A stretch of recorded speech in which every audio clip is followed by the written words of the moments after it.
ఎవర్రా వీళ్ళు? నాన్న ఇతను యాకు పాన్ షాప్ నడుపుతాడు. ఈ నాగుల తాత కొబ్బరి బండాలు అమ్ముతారు. ఈ సీనియర్ ఏమో డ్రైవర్ గా పనిచేస్తాడు. ఇది తెలుసు కదా మెకానిక్ శివ. చెప్పు శివ. దేని గురించి అన్నా? అదే నిన్న నువ్వు నాకు చెప్పినావు కదా దాని గురించే.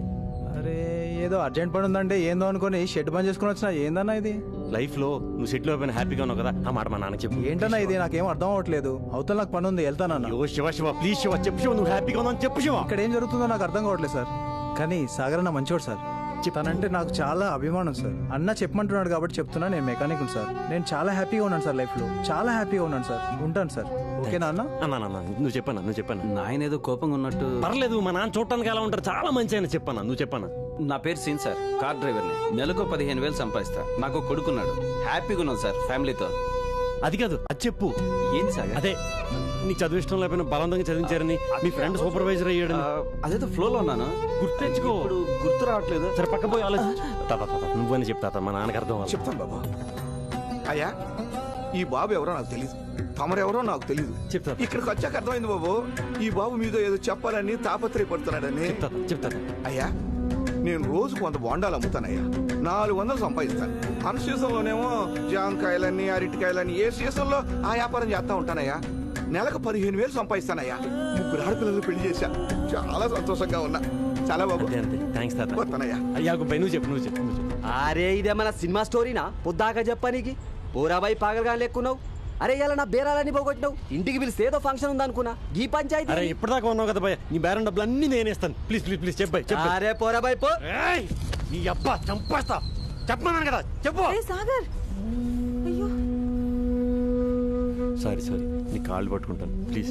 నువ్వు పాన్ షాప్ పెట్టుకుని హ్యాపీగా ఉంటున్నాను మా నాన్నకి చెప్పు ప్లీజ్ భయ్యా చెప్పు. ప్లీజ్ చెప్పు. ఇగో సాబ్, నేను పాన్ షాప్ పెట్టుకున్నా, సంతోషంగా బతుకుతున్నా.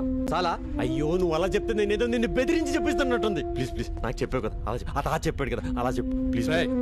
నీకేమన్నా పిచ్చి పట్టిందా? అతను నెలని అది కాదు నాన్న, నేనేం భయపెట్టట్లేదు. ప్లీజ్ యాకు, ఆ తాత అలా చెప్పాడు, అలా చెప్పు ప్లీజ్. రే అతను ఏం చెప్తున్నాడో నాకు అర్థమైంది. అతను నెలని అర్థమైంది నాన్న.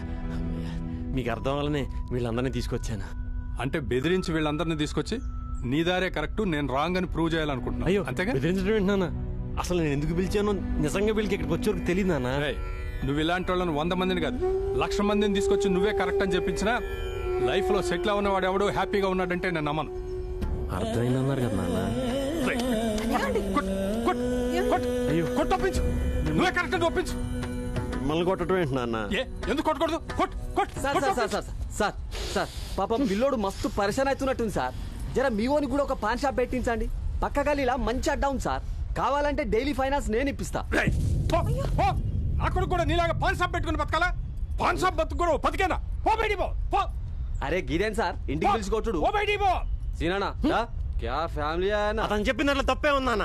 పాన్ షాప్ వాడితో బతుకు కదా, కొబ్బరి బండాలు అమ్ముకునేవాడితో బతుకు కదా, మెకానిక్ షెడ్ వాడితో బతుకు కదా, డ్రైవర్తో బతుకు కదా. ఏ నీలాంటి లెక్చరర్లో డాక్టర్లో ఇంజనీర్లు బతుకులా? నువ్వు మారవరా? ప్రపంచం అంతా ఒక దారి అయితే నీదొక్కడిదే ఒక దారి. నువ్వు బతకడం అనవసరం, ఎందులో దూకి చావు.